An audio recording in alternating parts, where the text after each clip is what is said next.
SCERT Ramesh గారు, మెదక్ ప్రథమ పౌరుడు చంద్రపల్లన్న గారు, మా వైస్ చైర్మన్ మల్లికార్జున గౌడ్ గారు, మా మిత్రులు చంద్రశేఖర్ గారు, డాక్టర్ శివదయాల్ గారు, ఇతర ప్రముఖ పెద్దలు అందరికీ నేను ధన్యవాదాలు తెలియజేస్తున్నా. ప్రతి ఒక్కరికి మనస్ఫూర్తిగా అభినందన తెలియజేస్తూ ఒక 2 నిమిషాలు మాట్లాడాలి మీ అందరితో. ఇది సరైన సమయం అనుకుంటున్నాను. నా గురించి నేను చెప్పుకోవడానికి ఒక వేదిక ఇంతకుముందు ఎక్కడ చెప్పలేదు. నా గురించి నేను చెప్పేటటువంటి అవకాశం ఇక్కడ వచ్చింది. 2 నిమిషాలు మీరు అందరూ దయచేసి ఓపిక. 1963 డిసెంబర్ 30వ తారీఖు నాడు మెదక్ జిల్లాలో జన్మించడం జరిగింది. ఒక సంపన్నవంతమైనటువంటి కుటుంబంలో నేను జన్మించడం జరిగింది. అమ్మా నాన్న యొక్క ప్రేమానురాగాలతో అతి గారాలంగా పెరిగినటువంటి వ్యక్తి. ఒక 10-15 సంవత్సరాల తర్వాత నాన్న బిజినెస్ చేసిన సందర్భంలో నేను ఇంటర్మీడియట్ చదవడానికి వెళ్ళినటువంటి పరిస్థితి. షాప్ ఉంటే, నాన్నకు షాప్ ఉంటే, దాంతో పాటు అన్నకు ఒక షాప్ ఉంటే, షాప్లో మంచిగా ఆర్థిక లాభాలు ఉంటాయి. మంచి సంపన్నమైన కుటుంబంలో నేను ఉన్నాను. కానీ ఎప్పుడు ఒకే విధంగా ఉన్నాయి. ఓడలు బళ్ళు ఓడలేదు. ఒకరోజు షాపు నుంచి ఇంటికి వచ్చేటటువంటి సందర్భంలో నాన్నకు ఎద్దు పొడిసింది. తర్వాత కొంత బిజినెస్ వచ్చినప్పుడు రావడం వల్ల కుటుంబ సభ్యులందరూ భయపడి నాన్నకు షాపు వచ్చేసారు.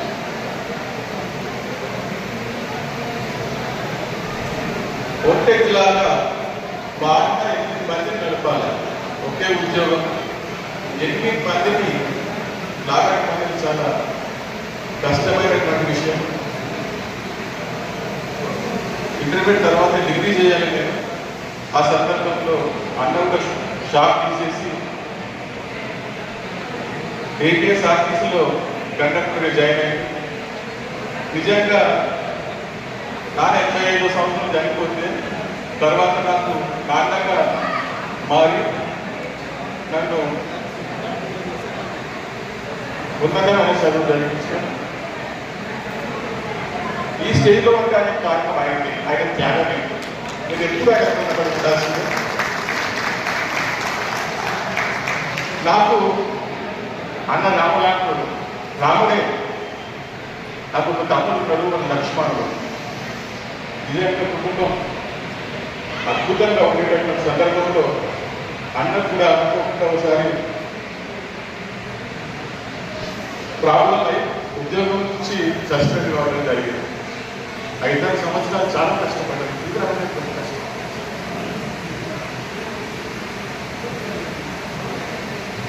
ఈరోజు అమ్మ ఉంటున్నాను. అది చూస్తున్నాను. నాకు అదృష్టం దక్కలే.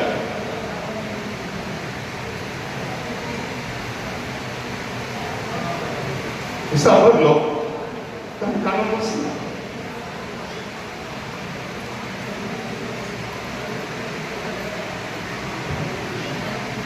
కానీ దరిద్రంలో కూడా మమ్మల్ని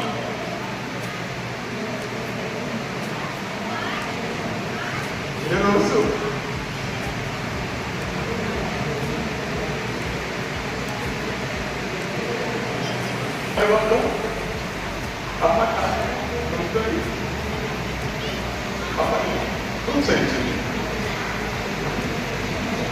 ఎంత సంతోషంగా, ఎంత ఉన్నతంగా పెరిగినటువంటి వ్యక్తి నేను. ఇంటర్మీడియట్ నుంచి డిగ్రీ వచ్చిన కల్లా కుటుంబం మొత్తం దారుణమైంది. చాలా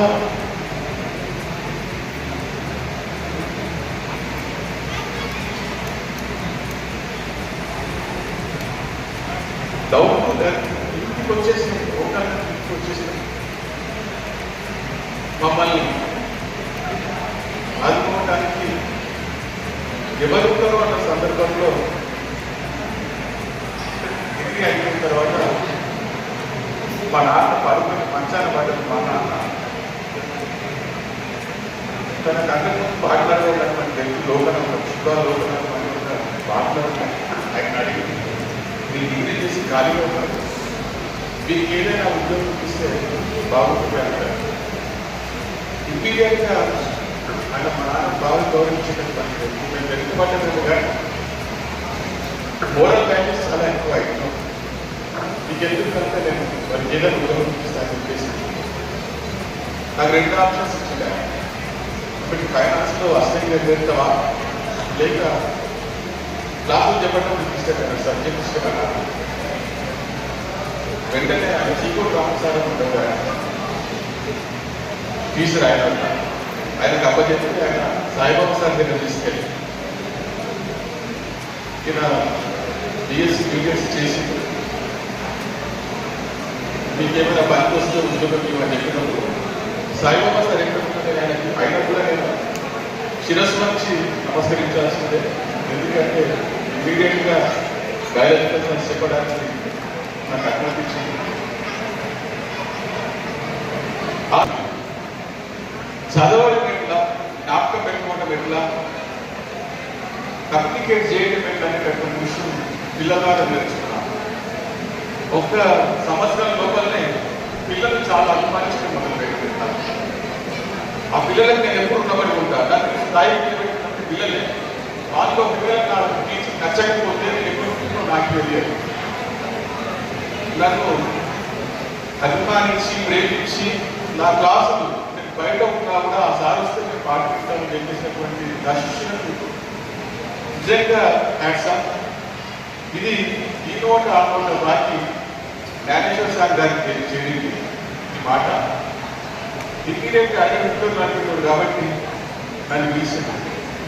బాబుతో నా దగ్గర పాఠం చెప్పి ఇబ్బంది ఏముందని మీకు అక్కడ కూడా జీతం వస్తుంది, ఇక్కడ కూడా జీతం వస్తుంది కదా చెప్పండి అన్నాను. నాకు చాలా సంతోషం అయిపోయింది. అక్కడ కూడా ఇక్కడ పనిచేసినప్పుడు అప్పుడు నెలకు 750 రూపాయలు చాలా ఎక్కువ. ఆ 750 రూపాయలతో అక్కడ నాకు టీచింగ్ అంటే అభివృద్ధి ఏర్పడింది. అంతకు డాక్టర్ రూపాయలు అనుకున్నా కానీ టీచింగ్ టేస్ట్ అనేది పెట్టుకుంటాను. ఇమీడియట్గా ఫస్ట్ డైట్ ఎంట్రన్స్ అనేది జరిగితే నేను ఎంట్రన్స్ రాసిన మెదక్ డైట్లో సీట్ వచ్చింది. 1986లో నేను మెదక్ డైట్లో ఒక విద్యార్థిగా ఉన్నాను. నిజంగా 85 నుంచి ఇప్పటిదాకా డైట్తో సంబంధం ఉన్నటువంటి వ్యక్తులు చాలా అరుదుగా ఉంటారు. ఆ దృష్టి నాకు తెలుస్తుంది. మా అమ్మ కోరిక కూడా అదే, కలిసి ఉంటాను ఇప్పుడు కూడా ఒక్క దగ్గర ఉండండి, ఇల్లు వేరే వేరే జాతలు వేరే వేరే ఉన్నా కూడా ఒకరు ఒక్క దగ్గర ఉండమని చెప్పడం అనేది నిజంగా ఆశీర్వాదాన్ని నేను భావిస్తున్నాను. డైట్లో 85, 86లో నేను బీఎస్సీ చేసిన వెంటనే బిఎడ్లో సీట్ వచ్చింది. నాకు నల్గొండలో బిఎడ్ చేసినాను.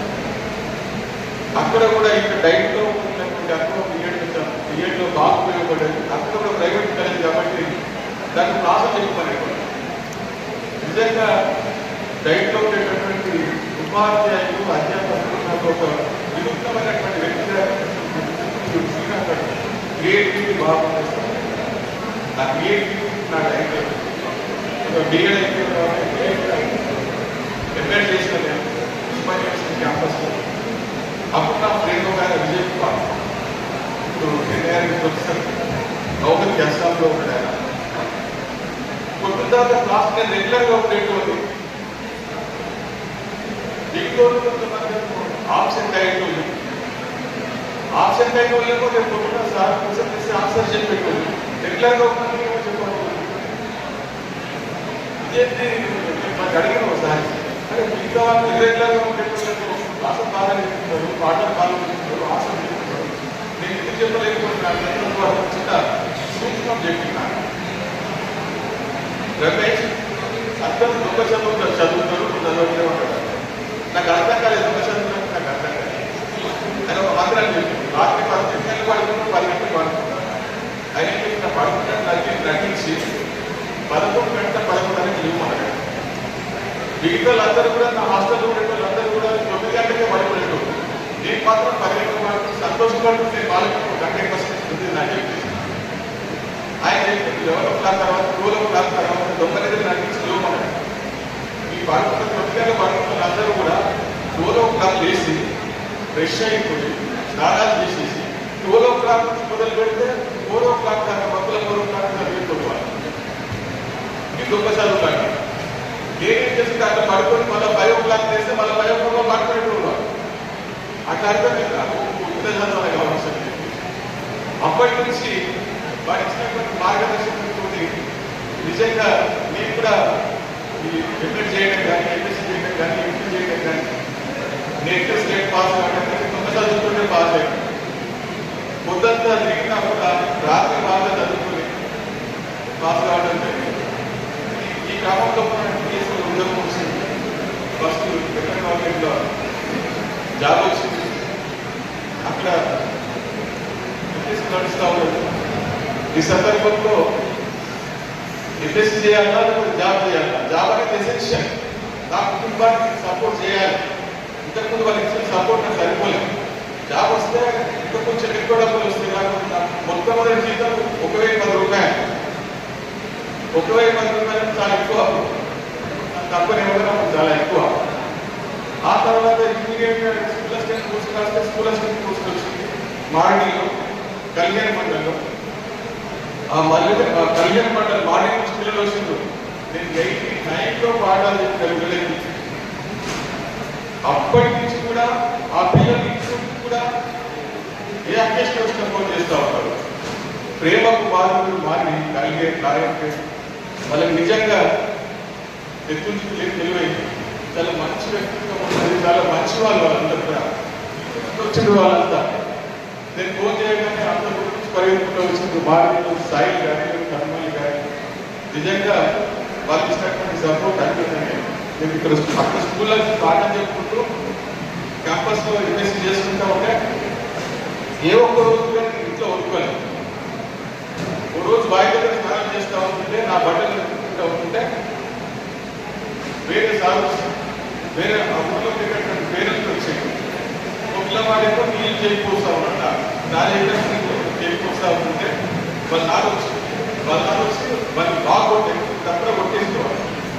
అట్లాగా నేను భయపడిపోయినాను. అంటే నీళ్ళు చేయిస్తే పిల్లవాడికి ఓటర్ ఏమాడుతున్నాడు ఎందుకు కొట్టుకుంటే నీళ్ళు చేయమన్నాక రాష్ట్రాలతో పట్టుకుంటే వాడికి చేయకపోతున్నా ఫస్ట్ పట్టుకుంటారే కదా వాళ్ళు పట్టుకుంటున్న ఓటున్నాను నీళ్ళు చేయించినట్టు కాదు. గురువుకి ఎంత చేసినా తప్పైనటువంటి అభిప్రాయం వాళ్ళు ఉంటారు. నిజంగా ఏ ఒక్క రోజు కూడా నేను వంట చేసుకుంటే లేదు. ఆ విజయం తీసుకెళ్ళి వాళ్ళకి నేను ఎప్పుడు మర్చిపోలేను. ఆ విజయంలో వాళ్ళు చిరస్థాయి కారణం. ఎంఎస్సీ చేసిన తర్వాత ఇమీడియట్గా అక్కడి నుంచి అక్కడి నుంచి బాడీ నుంచి అక్కడ ట్రాన్స్ఫర్ అయింది. అక్కడ మహిళ సార్ అంటే ఒక మంచి లీడర్ అయినా సపోజ్ బాగా అని తెలుసు. అంటే బాగా కష్టపడుతున్నా దాని సంగతి తెలుసు. ప్రైవేట్లో ఒక రకంగా గవర్నమెంట్లో ఒక రకంగా చెప్పకపోయింది.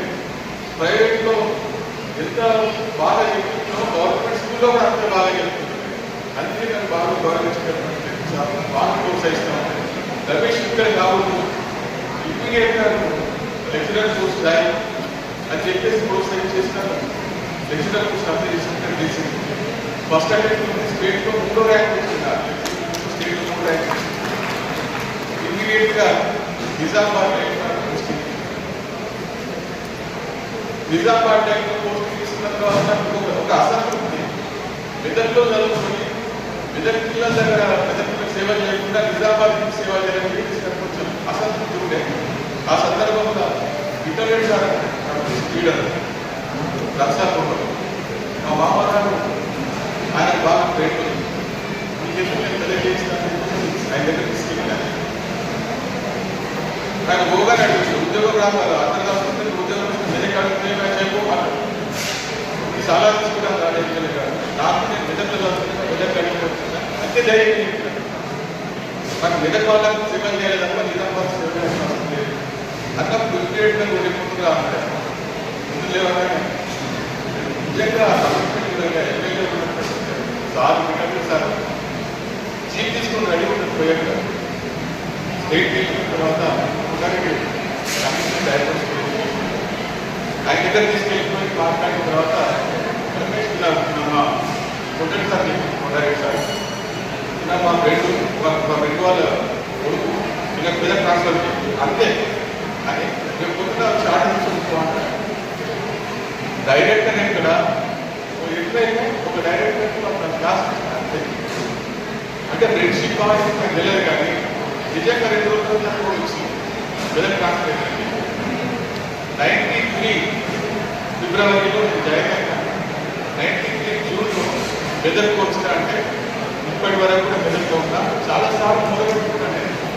ఎస్సీ యాక్ట్ ఏంటంటే వేరే ఊరైపోయింది, వేరే జిల్లాలో ఏంటంటే ఎస్సీ యాక్ట్ వాళ్ళు కూడా డైరెక్ట్ వాళ్ళు కరెక్ట్ వీరంతా కూడా బయటకు వెళ్ళిపోతే మెదక్ ఉన్న ఊళ్ళో ఎవరు చేస్తే ఉద్యోగం మెదకే చెప్పని చెప్పేసి నేను కోరుకున్నా తీసేయాలి. అందుకని కొంచెం గట్టిగా ఎవరు చెప్పినట్టు వినకపోతే కనీసం ట్రాన్స్ఫర్ చేసిన మరి ఆలోచన, కానీ ఎవరు ట్రాన్స్ఫర్ చేయలేదు. ఇక్కడే ఉండాల్సి వచ్చింది. లెక్చరర్గా ఒక 2001 దాకా లెక్చరర్ చేసిన తర్వాత లెక్చరర్గా ప్రమోషన్ వచ్చింది. వస్తే మళ్ళీ ఏపీసీగా అడిషనల్ ప్రాజెక్ట్ కోఆర్డినేటర్ కూడా ఉద్యోగం చేసింది. ఆ తర్వాత మళ్ళీ నాకు గమనించినటువంటి ఆఫీసర్లు అడిషనల్ బాధ్యత తీసుకుని జోగిపేటలో ఒక 5 సంవత్సరాలు 40 సంవత్సరాలు తీసుకుని ఆ తర్వాత డిఓ పోస్ట్ 2016లో ఉమ్మడి జిల్లా డిఓగా చెప్పడం జరిగింది. ఉమ్మడి జిల్లా డిఓలో నేను ఒకటే స్టేట్ ఫార్వర్డ్ ఎంత గట్టిగా తప్పు లేకుండా ఆలోచన కాబట్టి స్టేట్ ఫార్వర్డ్ కూర్చుంటే నష్టం చేసింది. ఆ డిఓ ఉన్నప్పుడు ఒక యాక్షన్ తీసుకోవాల్సి వచ్చింది. ఈ యాక్షన్ తీసుకోవడం వల్ల, చర్య తీసుకోవడం వల్ల కొంతమంది నా మీద కొంచెం కక్ష కట్టి డిఓ నుంచి బయట తీసేసి లోకల్ బాడీ జిల్లా పరిషత్ నుంచి పుట్టినటువంటి వ్యక్తి కాబట్టి నేను బయట తీసేసి నేనే బాధపడాలి. ఏదైనా చేస్తేనే ఒక చెప్పొచ్చిన వాళ్ళు మనకి చెప్పిన అటెండర్ పోస్ట్ అయినా చేస్తే నా జీవితం పోకపోతే సరిపోయాయి. అటెండర్ కూర్చుంటే అది కూడా చాలా కష్టంగా చేస్తానని చెప్పి అందుకే నేను మళ్ళీ ఈ డైట్ రావడం నా అదృష్టంగా భావిస్తున్నాను. పిల్లలతో గడపడం వల్ల నిజంగా ఏమనగా కనబడుతున్నాను. పిల్లలతో కలిసి ఉంటాను. పిల్లల ఆలోచనలు నా ఆలోచనలతో కొంత వేరుసైతా ఉంటాయి. అందుకే నేను కొంచెం ఎక్కడ కనబడుతున్నామో అది కూడా నా ఆరోగ్య రహస్యం. పిల్లలు నిజంగా కల్మషం